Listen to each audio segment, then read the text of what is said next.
Hey guys, what is up, and I welcome each and every one of you to a new League of Legends video. So it is that time once again to take a look at the biggest changes coming over to the next patch, patch 7.17. There are going to be quite a bit of new changes, whether it's a new champion, game mode, a bunch of actual nerfs and buffs, and even buffs and nerfs that got cancelled. So as usual, if you guys end up enjoying this video and you want me to continue making these patch rundown videos, then let me know by simply hitting that like button. But with all of that being said and done, let's jump right into the biggest changes of patch 7.17.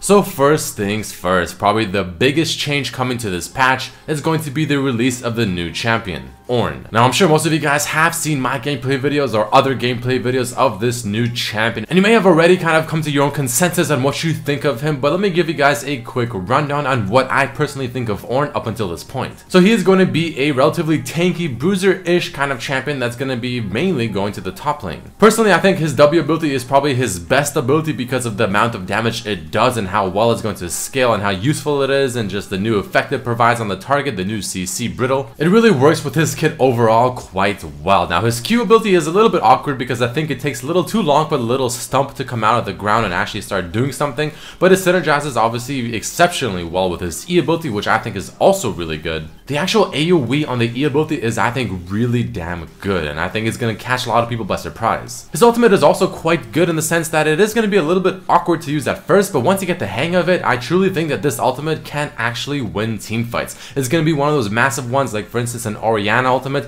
where if you land a massive 4 or 5 man ultimate, it's going to easily change the fight into your team's favor, and I feel like Ornn's ultimate is going to be very similar to that. Mainly the second part of the ultimate, the part that knocks up, because again, if you hit them with the first part and then hit him with the second part, it'll do a lot more damage, since again it does knock up and automatically procs the brittle effect, which the first part of your ultimate instantly applies to everyone hit on the initial part, and it'll just do a lot of damage. It's going to provide fantastic CC, and it's going to be pretty damn useful. But let us not forget Ornn's passive, an extremely unique one, because it allows your teammates to buy extra items, or essentially upgrade one of the bigger items like Infinity, as Triforce and things like that, and make it even that much more powerful, something that's going to be quite vital if the game ever gets to that point. But with the current meta, I don't feel like that's going to be happening too often, maybe every 1 game out of 20. So all in all, Ornn is definitely a pretty fantastic champion. He's not necessarily completely overpowered, but he's definitely not weak. I feel like he's coming out in a pretty balanced state to where he can seem OP at certain times, but also seems somewhat underwhelming at other times. A very good champion, very solid, just a very nice, well-rounded champion coming into League of Legends, where if you play him well, he will definitely shine, but there's a lot of room to also play him incorrectly and be kind of useless.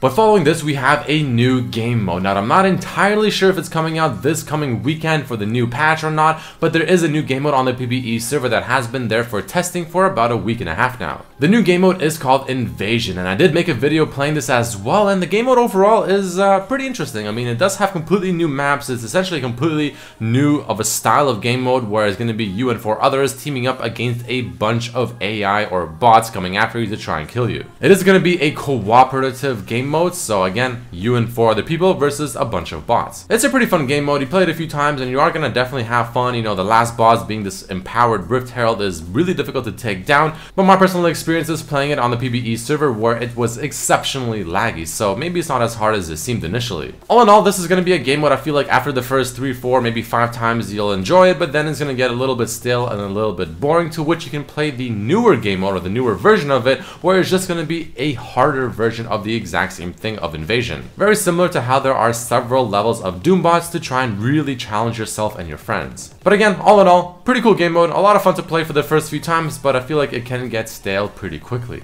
And the last thing I want to quickly talk about are going to be some new emotes on the PvE server. I'm not entirely sure as well if these are coming out with this current patch or not, but they are on the PvE server for testing, just like Invasion, and it's a pretty cool new feature where essentially you'll be able to pick emotes. You'll be able to pick 4 of them to put in the wheel, similar to how you currently have the wheel where you have all the alerts and the pings and stuff like that, where you can use them in the middle of the game and they'll appear above your character, similar to how you flash your mastery icon or emote at the very moment. It's a really subtle and kind of small addition to League of Legends as a whole, but it's going to add a nice little interesting kind of depth to the game in a way where, you know, when you make a mistake or make a cool play, flashing these things can be kind of fun in games, but I feel like if certain situations arise, it could also be seen as a very BM or tilting thing to do or see, respectively, as well. But let's finally get into the actual balance changes coming to this patch, and the first champion I want to talk about is going to be Draven. Now, Draven has been among the best ADC, if not the very best ADC, for probably about 5 or 6 patches now in a row, alongside champions usually like Twitch, maybe champions like Tristana. But it seems like the nerf hammer is finally here for Draven, because his passive is going to be nerfed, where the adoration stacks lost on death have been increased up to 75% from 50. And on top of this, the gold received on kills has been lowered from 50 to 25, so literally half. This is going to be quite detrimental to where even if you still play Draven really well, even if you don't die and still cash out like on maybe 500 or something stacks, you'll still be getting literally half the gold that you would normally. But worst case scenario for Draven, if you get the 500 stacks and you're very close to maybe cashing in on a kill, or you kind of overextend a little bit and you end up dying, you'll be losing 75% of your stacks rather than just half. So gonna be a much more of a delicate champion, and even if you still play him really well, he's just simply not going to snowball as hard, which personally I think is a good nerf, because he simply just snowballs way too aggressively at the very moment. Following that, we have another ADC that's going to be getting a buff instead of a nerf, and that's going to be Ezreal. So the change to Ezreal is going to be quite simple. His AD ratio on his Q ability has been increased from 110 to 125, so a 15% increase. Now at the very moment, Ezreal is arguably one of the worst ADCs, and whether or not giving him an extra 15% AD ratio on his Q will change that is kind of up in the air. I'm not entirely sure if this will actually help him to kind of, rise out back to where he used to be among the top 3 ADCs. I feel like this may bring up a couple of notches and maybe make him, maybe top 10 ADCs. But in theory, I don't feel like this should put him up to the completely just overpowered. This guy is definitely a must pick or ban champion. Following Ezreal, we have a buff happening to Hecarim, a jungler that used to be extremely strong and instantly a pick or ban to now being essentially forgotten. The buffs are as follows. The buff duration on his E ability will be refunded for the time that Hecarim is on Onslaught of Shadow's charge, which is his ultimate. So in other words, if you use your E ability and start charging and then use your ultimate while your E ability is still technically active, it'll essentially freeze the duration left on your E ability until your ultimate's done and then continue the remainder, which will make the standard combo of Hecarim, where you start the E channel, ultimate onto the target, fear them, and then use the E to knock them back maybe to the team, is going to be just much more effective and more forgiving. But following this, Hecarim is getting a buff, or at least I think it's a buff to his ultimate, where the flee duration or the fear duration has been changed from 1 second at every rank to starting off at 0.75 all the way up to 1.5 based on the charge distance, which, like I said, in my opinion is a buff, because if you use the ultimate from afar, you're going to be getting a very long CC chain on the target with the ultimate followed by the E knockback duration.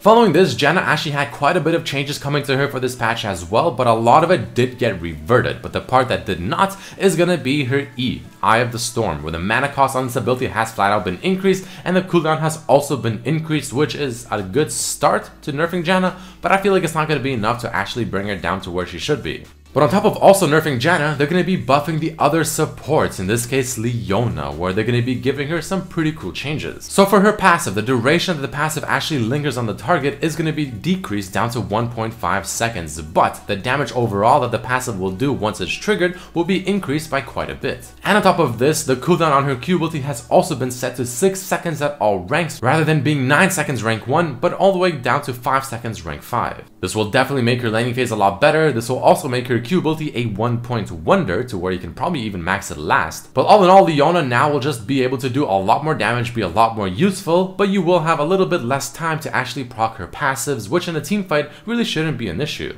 Following this, Malphite also has some pretty decent buffs happening to him on the PvE server, but I just want to quickly mention that they have all been cancelled, but definitely expect him to come back potentially in the next patch. But let's move on to some buffs happening to Urgot, the newest rework, or I guess the newest champion in League of Legends. So it seems like Urgot has been very underwhelming, as expected of most new champions so far in League of Legends, sitting at almost the lowest win rate in top lane as of right now. But maybe with these small buffs, it'll help Urgot out by just a bit, because the first of which is going to be, if you enter W with a target locked on, they'll stay locked on for the whole W. Now I'm not entirely sure if this is actually going to be that useful, because I feel like if they're already locked on, usually, at least the way it works at the moment, there's a pretty good chance in itself that the target is already going to be hit by the rest of the W regardless. But they're going to be slightly buffing up his E ability as well, and also they're going to be slightly buffing up his ultimate, where the slow duration has been increased by 1 second. Now obviously these buffs aren't anywhere near what Urgot really needs to take him out from being quite literally the second lowest top lane win ratio champion. But following that, the big Vayne changes that I talked about a week ago have all been cancelled as well on the PvE server. But these are definitely going to be coming back, whether it's the exact same, maybe slight changes here and there. So don't count her out just yet, because these changes more or less will be coming back quite soon. But speaking of that, the YASUO changes that I talked about as well, giving him extra magic resistance and MR per level, increasing the range on his ultimate and tweaking his passive, have all been cancelled as well. Whether or not they'll come back the next patch is still up in the air, but I personally think they definitely will, so we'll take a look at them once again when they're finally back and hopefully actually there to stay. Next up, we have some Z buffs that are coming out this patch, which I'm very happy for, that are not getting cancelled, thank the Lord. The first of which is going to be a flat out buff to his attack speed, followed by a duration increase on his W by 0.5 seconds. I mean, at the end of the day, a buff is a buff, and the increased attack speed is actually quite good because it'll help you proc that passive that much faster when you go for the assassination. It'll help CSing under turret a bit easier, and of course having his W linger that much longer will also give you a bit more pressure overall and potentially give you 2 E's from 1 W with having a bit less CDR. And last but not least, there are some nerfs happening to Ardent Censer, arguably the most OP item in League of Legends at the moment, where the attack speed has been lowered to 25% period rather than going all the way up to 35%, and the health drain has also been lowered to 25 period rather than all the way from 20 to 35 as well.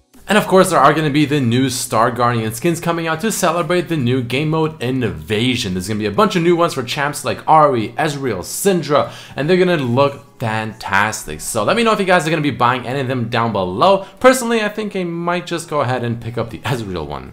But either way, guys, there you have it, the biggest changes coming to 7.17. Now, there's going to be a pretty cool patch. There's going to be a lot of changes, a lot of buffs, a lot of nerfs, a lot of even canceled things as well, a new champion coming out, and potentially a new game mode. Let me know what you think about this patch down below. If you enjoyed the video, definitely hit it with that like button. But thank you all so much for watching. Check out my other videos as well. Subscribe if you haven't, and I'll see you for the next one. Peace.